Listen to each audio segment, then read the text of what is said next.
Hello guys, இன்றைக்கி நம்ம பார்க்க போகிற பாட்டு 63வது பாட்டு.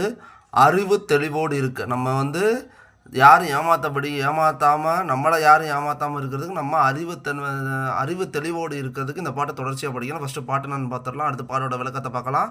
பாட்டு என்னென்னா, தேரும் படிசில ஏதும் காட்டி முன் செல்கதிக்கு கூறும் பொருள் குன்றில் கொட்டும் தறிகுறிக்கும் சமயம் மாறும் தலைவி இவளாய் இருப்பது அறிந்திருந்தும் வேறும் சமயம் உண்டென்று கொண்டாடிய வீணருக்கே. இந்த பாட்டோட பொருள் என்னன்னு கேட்டிங்கன்னா, ஷண்மதம், அதாவது ஷண்மதம்னா 6 மதங்களிலும் அபிராமி அன்னை ஒன்றே தெய்வமாக இருக்கும்போது அவங்க தான் தெய்வம். ஓகேவா?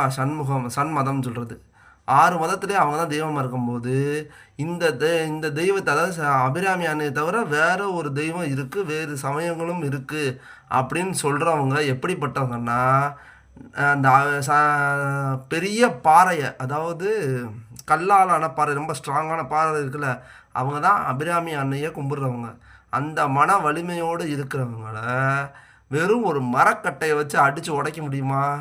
எதை? அந்த கல்லை, அந்த பெரிய ஸ்ட்ராங்கான பாறையை வேறும் மரக்கட்டையை வச்சு அடிக்கிறதுக்கு சமம். இந்த சேதம் மரக்கட்டைக்கு தான்.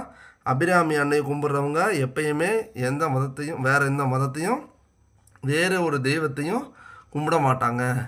இதுதான் இந்த பாட்டோட பொருள். தொடர்ச்சியாக படிங்க, அம்பிகையோட அருள் பெறுங்க. அடுத்து நம்ம படிக்க போகிற பாட்டு, நாளைக்கு பார்க்க வர பாட்டு 64வது பாட்டு, பக்தி பெருக. அதாவது நம்ம அபிராமி அன்னை மேலே வச்சுருக்கிற பக்தி பெருகிறதுக்கு அது என்னன்றதை நம்ம நாளைக்கு பார்க்கலாம். வீடியோஸ் பிடிச்சிருந்தால் லைக் பண்ணுங்கள், ஷேர் பண்ணுங்கள், உங்களோட கருத்துக்களை கமெண்ட் பாக்ஸில் கமெண்ட் பண்ணுங்கள்.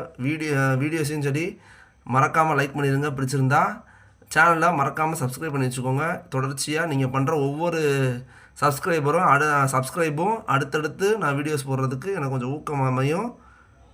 சேனலை மறக்காமல் சப்ஸ்கிரைப் பண்ணிடுங்க. சப்ஸ்கிரைப் பண்ணி ஊக்குவிக்கிற அனைவருக்கும் நன்றி.